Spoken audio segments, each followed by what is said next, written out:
Let me ask you, you think scars are a sign of weakness? Or are they actually signs of survival and endurance? Today on the Champion Forum podcast, we discuss the importance of proper perspective and how you view your leadership scars.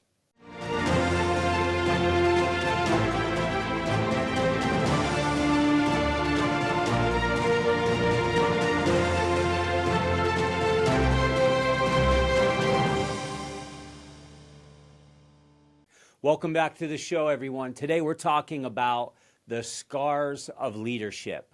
I can guarantee you that if you stay in leadership long enough, you will come to know about leadership scars.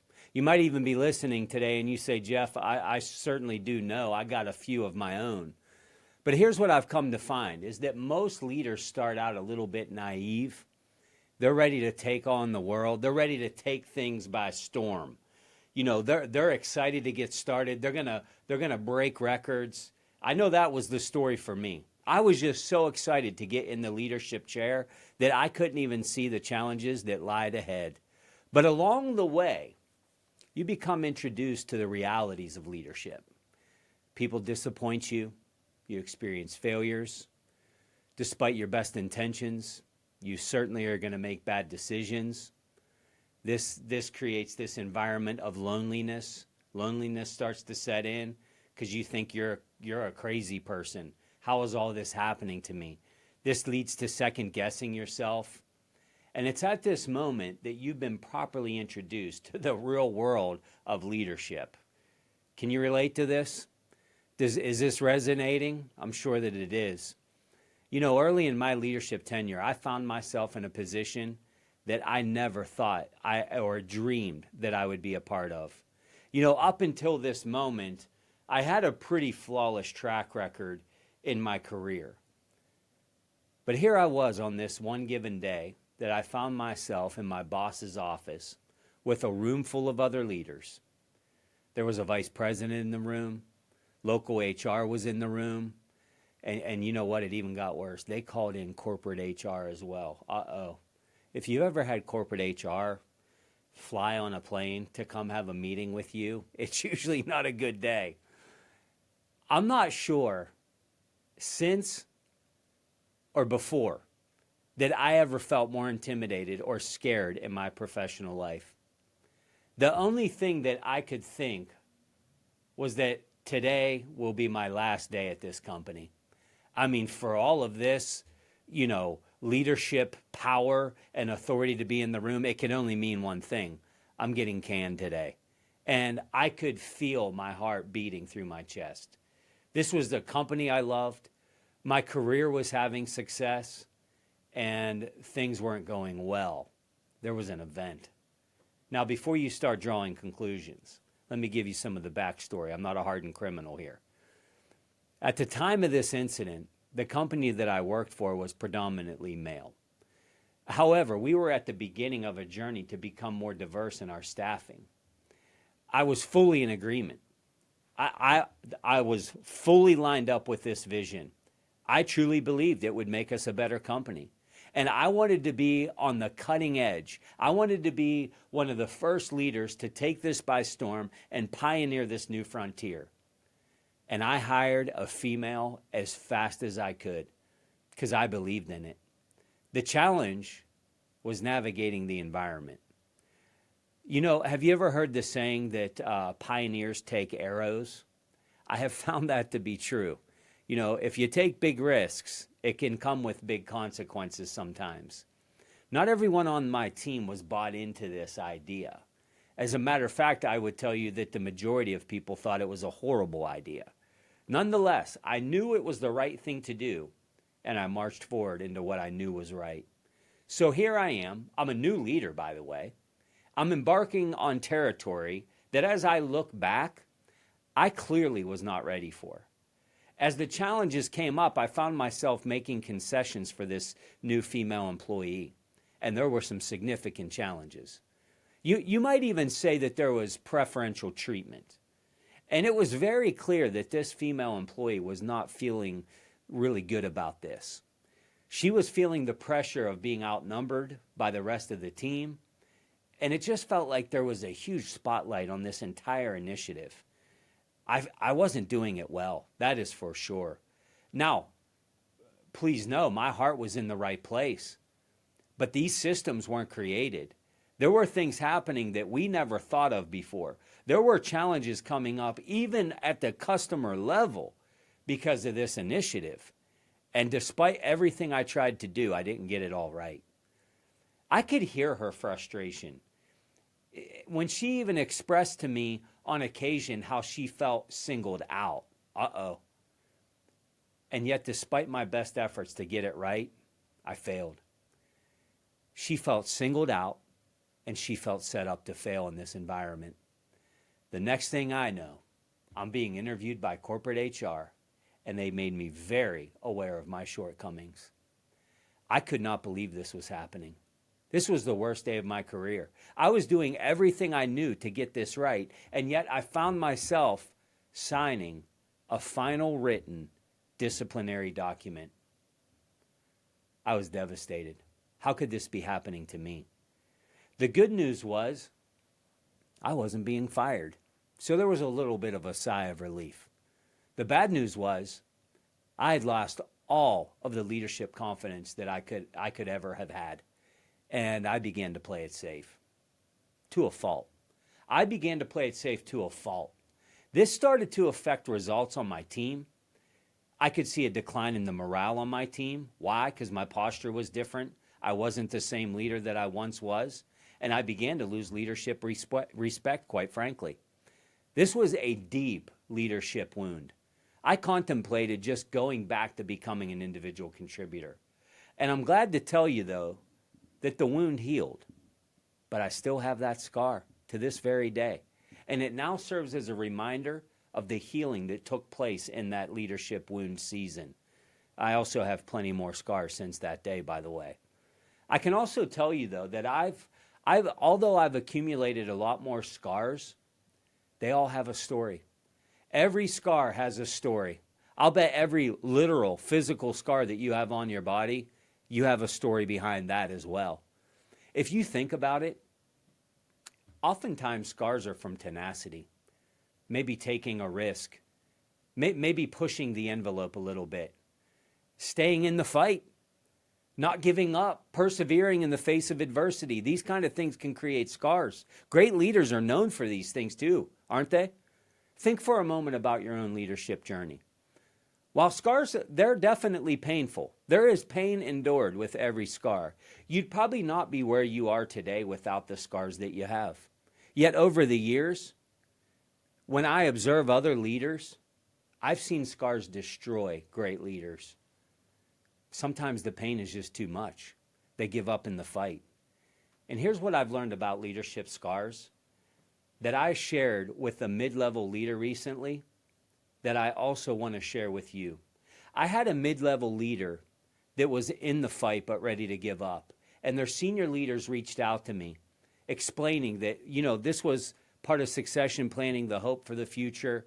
This was somebody we had. There was a setback. They haven't been the same. Boy, if anybody can identify with this, it's me. And so I helped this mid-level leader through this journey to regaining their confidence because I had a leader that did this for me in this season. Brad, if you're listening, I owe you a debt of gratitude because I truly believe that maybe if you weren't my leader during this season, I don't know if I would have stayed in the fight. But I'm going to tell you some things that Brad shared with me and some things that I shared with this mid-level leader recently about the scars of leadership. The first thing that I told him was this: scars are a sign of healing. There's bliss in perspective, isn't there? Scars are a natural part of the healing process in leadership and in the physical body. And this is where many leaders miss this process. A scar is not an open or active wound. It's a healed wound. You have healed from this wound. So you have to find time to get past it. But sometimes in leadership, we start to slow down or we completely stop the healing process because of the battles that we've gone through. When we hold on to our hurts or bitterness or unforgiveness or a level of anger that you have, the wound can never heal. And this is what I was going through in that season. How dare they do this to me? Don't they see all that I've done up to this point? Don't they see how hard I tried to do this right? All I could think about was what big jerks they were and how they weren't seeing my perspective. I wasn't letting the wound heal. It's important to understand that you can be a leader with scars and move on. But here's the other reality. You can be a leader that chooses to hold on to the wounds. And if you do, you're never going to reach your full capacity. When you look at a scar in leadership and you see it as a sign of healing, now this can be used for your benefit of leadership. Because enough scars on your leadership body carries with it a level of wisdom and what not to do. The second thing that I told this mid-level leader is that scars are a sign of passion. Scars can be a sign of passion. When you found your passion to lead, it will motivate you to stay in the fight when others walk away. It will cause you to refocus your negative energy. I mean, you think about how I ended up getting one of the biggest leadership scars of my career. It was because I wanted to be in the fight. I wanted to be at the cutting edge of something new. Man, that carried with it a whole lot of risk, but my passion drove me to that. The easy thing to do would have been for me just to say, you know what, let's let somebody else mess this up first before I jump in. That would have been the easy thing. Your scars in leadership prove your passion. They're signs of your willingness to go above and beyond, to reach goals, to push into new frontiers, to innovate. As a leader, see your scars for what they are. Proof that you will fight for what you believe in. You're willing to fight. And with a good fight comes some good scars. When I went through this season of insecurity, I had this leader that I mentioned before. His name was Brad, who reminded me of this. He encouraged me, don't lose focus on the impact that you can make on other people's lives, Hanch. That's what you signed up for. You're still that person. You're still that leader. He reminded me that all the time, this incident doesn't define who I am. It doesn't define who I am as a leader. But what it was doing was shaping me into the leader I was becoming.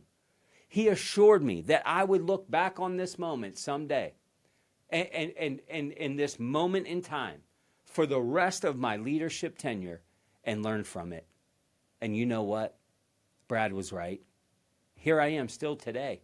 I mean, we're going back 17 years ago when this leadership scar developed. And I still talk about it so often. And you know how many more tests I've had since then, very similar to that I was more prepared for? The third thing that I told this leader was that scars are a sign of your strength. No one likes situations that bring scars. Nobody's looking for another scar. They hurt. Scars hurt. We feel the effects of disappointment. We feel the effects of failure, betrayal, maybe a toxic boss. The list goes on and on and on about the setbacks and disappointments that happen within leadership. These scenarios are certainly going to cut, and they're going to leave a scar. The question you have to ask yourself is this: how will you respond to the cut? How will you respond to the wound? Are you going to let it define you, or are you going to let it prepare you? You know, we have a choice to make when the cut happens. I can look back at some of my most painful leadership scars, and now I can see it from a different perspective that only time allows for. While the experience was very painful at the time, I can now look back and see where it prepared me and it made me a stronger leader. Scars, they're really not signs of weakness at all. They're signs of survival. They're signs of endurance. Maybe you're listening today and you're healing from a wound.